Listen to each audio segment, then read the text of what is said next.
professor! Olá, professora! Aqui é Cilande Dib, da Escola dos Professores. Embora muitos desconheçam, o maior objetivo da avaliação escolar é a aprendizagem. Assista essa aula e entenda quais as funções da avaliação escolar e como isso pode melhorar o desempenho do seu trabalho. Já comentei em aulas anteriores que a avaliação é bem mais abrangente que uma simples medida resultante de uma prova. A medida, aquela que mensura, que restringe aos aspectos quantitativos da educação. Já a avaliação refere-se a um processo bem mais amplo, que inclui os aspectos quantitativos, que são resultados obtidos pela própria medida, e os qualitativos, aqueles que envolvem julgamento de valor. A avaliação da aprendizagem pode ser classificada de acordo com as suas funções. Basicamente em 3 tipos. São elas a função diagnóstica, a função formativa e a função somativa.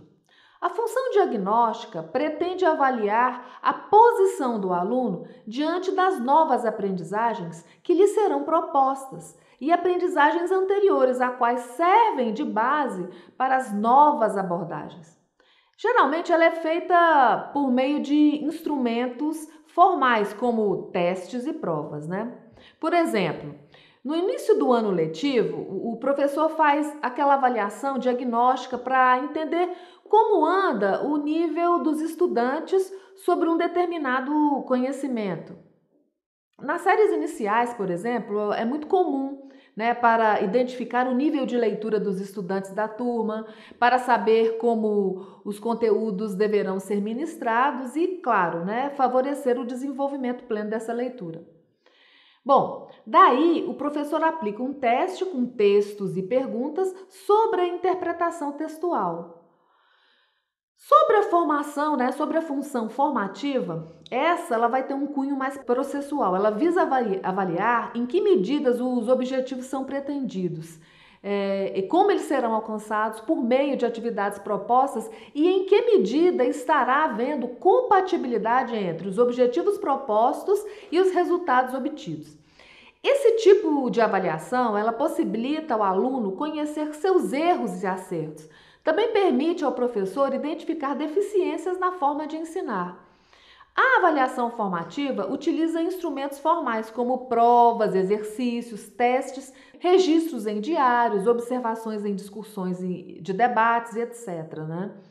Esse tipo de avaliação existe um diálogo entre o professor e o aluno e ambos necessitam entender quais as deficiências e avanços registrados naquele processo. Por exemplo, você pode fazer uma lista de exercícios e corrigir no quadro, com a ajuda dos alunos. Imagine que você é um professor de matemática, por exemplo, e passe uma lista de exercícios e peça para que seus alunos respondam no quadro. Enquanto eles estão ali resolvendo as questões, observe o comportamento e o modo de resolução e as suas principais dúvidas. A partir disso, você saberá aonde fazer a intervenção metodológica para resolver aquelas dúvidas e corrigir equívocos. Parece mais efetivo assim, não é mesmo? Bom, a última função é a função somativa.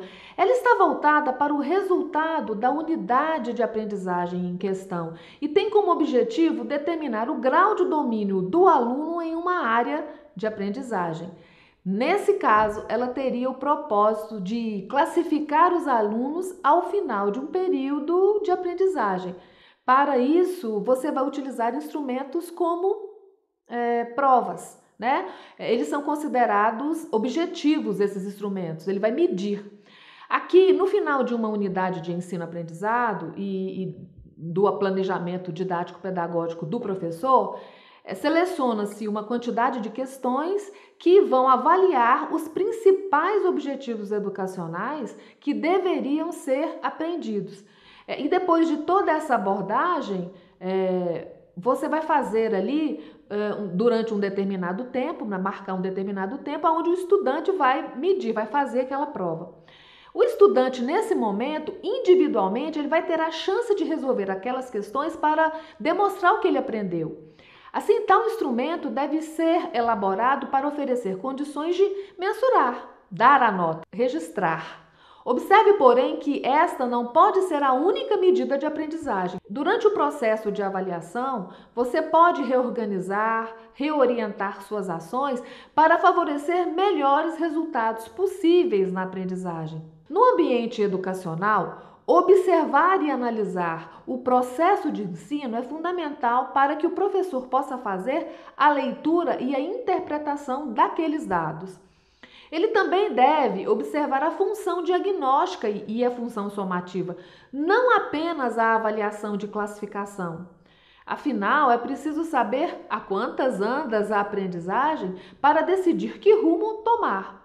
Se os estudantes não aprenderam de um determinado modo, eles podem aprender de outro modo. Nesse caso, os alunos estão ali para crescer, não para ser castigados. Porém, em alguns casos, a realidade das escolas nos apontam alguns problemas já identificados em pesquisas educacionais. Provas, muitas vezes, são usadas para controlar os alunos por meio da atribuição de notas. Uma avaliação, assim, é utilizada como uma forma de domínio do professor sobre o aluno. Muitos professores utilizam a avaliação como uma espécie de ameaça aos estudantes, dizendo: isso vale nota, preste atenção. Nesses casos, a avaliação é somente um guia da ação do professor e a prova meramente reflete o conteúdo dado, o que é meio sem propósito para a aprendizagem. Você não acha? Porém, aqui o único objetivo do aluno é saber o que cairá na prova e o resto ele vai ignorar.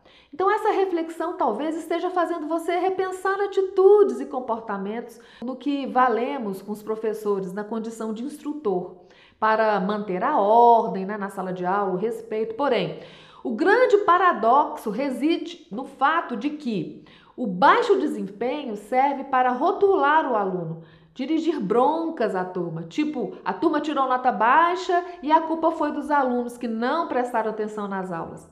Porém, essa conduta é equívoco, pois, como observa o professor Lucchesi, a avaliação não é um instrumento de disciplinamento do educando, mas sim um recurso de construção dos melhores resultados possíveis para todos. Mas então, de quem é a culpa? Jussara Hoffmann, outra professora referência de avaliação no Brasil, em sua pesquisa, realizada com professores da educação básica até nível superior, explica que a concepção de avaliação predominante entre os nossos professores é um reflexo da sua história de vida como aluno e professor. Por isso, tantas provas, notas, conceitos e reprovações. A pesquisadora explica ainda que esse tipo de ação pedagógica foi instituído a partir do século XVI com a implantação da escola moderna, visando preparar bons trabalhadores para as nascentes indústrias. Então, somos herdeiros destas práticas pedagógicas que reproduzem o modelo excludente da sociedade. Pensando bem, não acha que esse comportamento é ultrapassado? Então, você pode estar se perguntando: o professor está contribuindo para a exclusão social? A resposta pode ser positiva e vai depender da forma como o professor utiliza a avaliação da aprendizagem.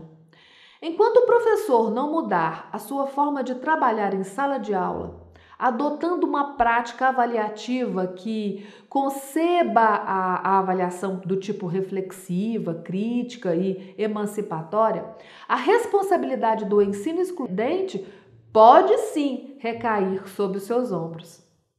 Mas espera aí, quando eu falo professor, não é só eu e você, e sim todos os agentes educacionais que produzem e planejam a educação. É necessário anotarmos um ensino que os alunos sejam orientados a dar sentido para os conhecimentos e para a vida. Ou seja, colocando esse conhecimento a serviço da construção de um mundo melhor, mais justo, mais solidário, a fim de que seja-nos valoroso saber, Mudar a ação pedagógica impõe mudanças de paradigma. Somente compreendendo a sua ação pedagógica é que o professor pode mudar a sua prática avaliativa. Porque vai compreender que a avaliação subsidia decisões para a obtenção de melhores resultados em seu cotidiano escolar, com a percepção de que o ser humano é um ser inacabado, um ser em processo, como prediz a pedagogia do professor Paulo Freire. Sendo assim, os objetivos da avaliação é a construção dos melhores resultados possíveis dentro de uma determinada situação. É muito comum os professores defenderem o uso da prova medida, porque lá fora os alunos serão avaliados assim.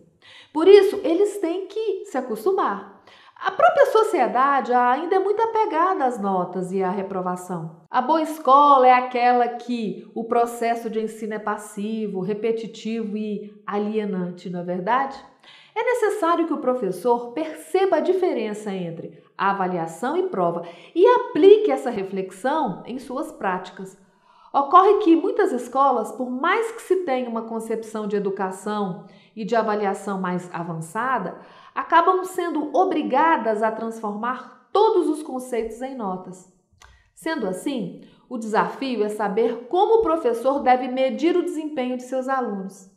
Sob esse enfoque, Lucchesi recomenda que ao final de um período letivo e de acompanhamento, tenhamos a reorientação da aprendizagem e o professor possa testemunhar a qualidade do desenvolvimento do estudante. A nota seria somente para guardar um registro, tendo em mente que o registro não é o processo avaliativo, ou seja, a nota não é medida de referência. Resumindo, para que a avaliação aconteça sob o enfoque da aprendizagem, será necessário o desapego das práticas tradicionais, as quais se encontram muito enraizadas. Tarefa fácil? É fundamental que aprendamos a praticá-la, tanto do ponto de vista individual, de nós educadores, quanto do ponto de vista do sistema e dos sistemas de ensino. Assim, futuramente, observando o processo de evolução natural das sociedades, a avaliação emergirá de uma prática de inclusão. Se você gostou da proposta do meu trabalho, visite minha fanpage, se inscreva no meu canal do YouTube. Baixe o primeiro e-book A Prova na Avaliação Escolar, que escrevi para apresentar este meu trabalho. Vamos juntos transformar a educação do Brasil. Até mais!